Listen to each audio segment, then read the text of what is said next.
मन में रोज हजारों थॉट्स आते हैं, लेकिन इसने अपने थॉट्स पे कंटेंट बनाया। अब ऑल्दो ये कोर्सेज काफी डीप होते हैं और इनके पीछे पूरी एक एक्सप्लेनेशन वीडियो बनाई जा सकती है जो कि एजुकेशन मार्केट का हिस्सा बन जाती, लेकिन इस क्रिएटर को पता था कि इसके पास एक्सप्लेनेशन का टैलेंट या पैशन नहीं है, तो इसने अपने कंटेंट को ह्यूमर मार्केट के साथ ब्लेंड कर दिया। अब नॉर्मली जब हम लोग ह्यूमर की बात करते हैं तो दिमाग में सबसे पहले वाइंस आती है, फनी क्लिप्स आती है, जोक्स आते हैं या फिर ऐसी चीजें आती है, लेकिन कोई नहीं सोच सकता था कि डीप क्वेश्चंस को भी इस फनी वे में दिखाया जा सकता है या किसी की ओवर थिंकिंग भी कितनी इंटरेस्टिंग हो सकती है। ठीक इसी तरह आपको अपने हर इंटरेस्ट को अच्छे से एनालाइज करना है और हर मार्केट में अपॉर्चुनिटी देखनी है, और जहाँ पे ये दोनों चीजें मिल जाए वहाँ पे आप अपनी नीश के एक कदम और पास होंगे।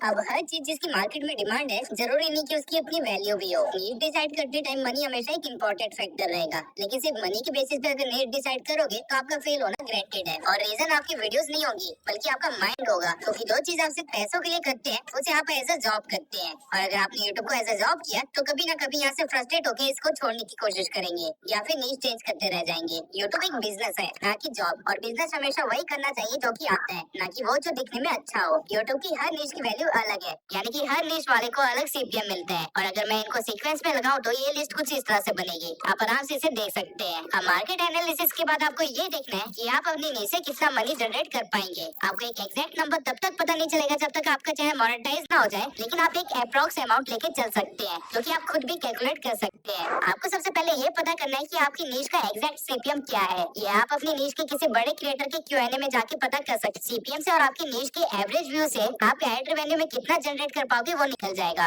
और फिर आपको ये देखना है कि जो आपने नीश चूज करी है उसमें स्पॉन्सरशिप कितनी मिलती है। स्पॉन्सर का कोई एग्जैक्ट प्राइस तो नहीं होता, लेकिन इसको आप ऐसा भी लेके चल सकते हो कि आपको एड रेवेन्यू से जो आ रहा है उसका 2x या 3x आपको स्पॉन्सरशिप में मिल जाएगा पर मंथ, और इसका आप एक अप्रॉक्स अर्निंग निकाल सकते हो। ये एक्यूरेट नहीं है लेकिन अप्रॉक्स है। अब ये गेम थोड़ा सा कॉम्प्लिकेटेड है। अगर मैं एग्जांपल से समझाऊं तो फाइनेंस वाले चैनल्स पे व्यूज कम आते हैं तो लोग सोचते होंगे कि यहाँ अर्निंग नहीं है, जबकि उनका सीपीएम सबसे ज्यादा होता है, यानी कि उनकी अर्निंग कम व्यूज में भी काफी ज्यादा है। वही एंटरटेनमेंट नीश में मिलियंस में व्यूज आते हैं, लेकिन इनका सीपीएम सबसे कम होता है, इसलिए इनकी मिलियन व्यूज के बाद भी एट द एंड इनकी अर्निंग मॉडरेट ही होती है। इसके सिवाय हर चैनल का सीपीएम अलग हो सकता है, भले ही वो सेम नीश के अंदर क्यों ना हो, क्योंकि सीपीएम काफी सारे फैक्टर्स पे डिपेंड करता है, जो कि मैं आगे किसी ना किसी चैप्टर में आपको समझा ही दूंगा। अभी के लिए आप ये देखिए कि मैंने प्रीवियस सभी स्टेप्स को फॉलो करके ये सोचा था कि मूवी एक्सप्लेनेशन नीश में घुसूंगा, लेकिन मूवी एक्सप्लेनेशन एंटरटेनमेंट कैटेगरी में आएगी और इसका सीपीएम कम मिलेगा। इसके सिवाय इस नीश में स्पॉन्सरशिप भी ज्यादा नहीं आएंगी, तो मैं इस नीश को चूज नहीं करूंगा क्योंकि मनी वाले फैक्टर में ये नीश फेल हो गई है। अब मैं दोबारा से स्टेप 1 पे जाऊंगा और सारे स्टेप्स को फिर से फॉलो करूंगा, और जब मुझे कोई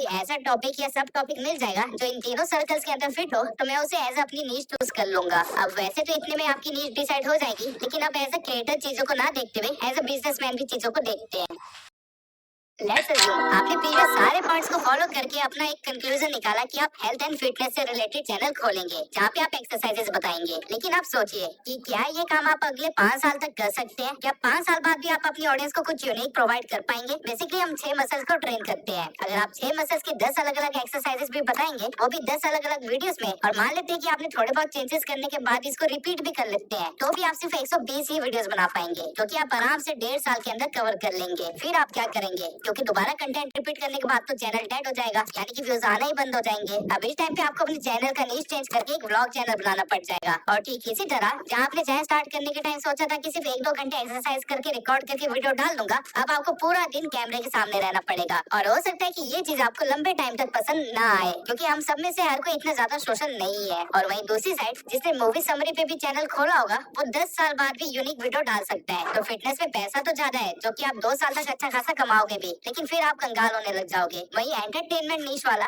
2 साल बाद भी अपनी वीडियो डालता रहेगा और अगले 8 साल और काम करेगा जब आप कुछ नहीं कर रहे होंगे। इसलिए स्टार्टिंग में नीश डिसाइड करते टाइम उसको आप ऐसा 5 ईयर प्लान सोचना, और जरूरत पड़ने पे आप अपनी नीश को किस तरह कन्वर्ट कर सकते हो ये भी ध्यान में रखना। और नीश कन्वर्ट करने के बाद वो चीज आपके लिए सुटेबल है या नहीं, ये चीज को अपनी टॉप फैक्टर में हमेशा रखना। यूट्यूब पे 114 मिलियन से भी ज्यादा चैनल्स है, और बहुत ज्यादा चांसेस है कि आपने जो भी नीश डिसाइड की होगी उसमें ऑलरेडी काफी सारे बड़े प्लेयर्स होंगे जो कि आपकी ऑडियंस को ट्रैप करके बैठे होंगे, तो उनको आप कैसे बीट करोगे? या फिर कंपटीशन को देख के नीश ही चेंज कर लोगे? आपको ऐसा कुछ नहीं करना है। यही रीजन है कि स्टार्टिंग में मैंने आपको पैशन ढूंढने के लिए कहा था, क्योंकि अगर आपका कोई पैशन है या फिर किसी चीज में आपका इंटरेस्ट है तो फिर आपको कंपटीशन की फिक्र करने की जरूरत नहीं है, क्योंकि आपका कंटेंट खुद में यूनिक बन जाएगा। Let me explain. अगर आपका किसी नीश में इंटरेस्ट नहीं है तो आपको उसकी ज्यादा नॉलेज नहीं होगी, और वीडियो बनाने के लिए आप यहाँ वहाँ से इन्फॉर्मेशन कलेक्ट करेंगे, या फिर हो सकता है अपनी कॉम्पिटिटर्स की वीडियो को मर्ज करके एक कंक्लूजन वीडियो बना देंगे। अब क्योंकि आपको ज्यादा नॉलेज नहीं है तो आप अपनी ऑडियंस के लेवल पे ही होंगे और आपकी ऑडियंस भी ठीक उसी तरह रिसर्च करेगी जिस तरह आपने की थी, जिसकी वजह से आपकी ऑडियंस को आपके चैनल पे कोई यूनिक वैल्यू प्रोवाइड नहीं होगी। और अगर ऑडियंस ने कॉम्पिटिटर्स की वीडियो देख रखी होगी तो उनको ये भी पता चल जाएगा कि आपने कॉपी किया है, इसलिए वो आपको सब्सक्राइब भी नहीं करेंगे।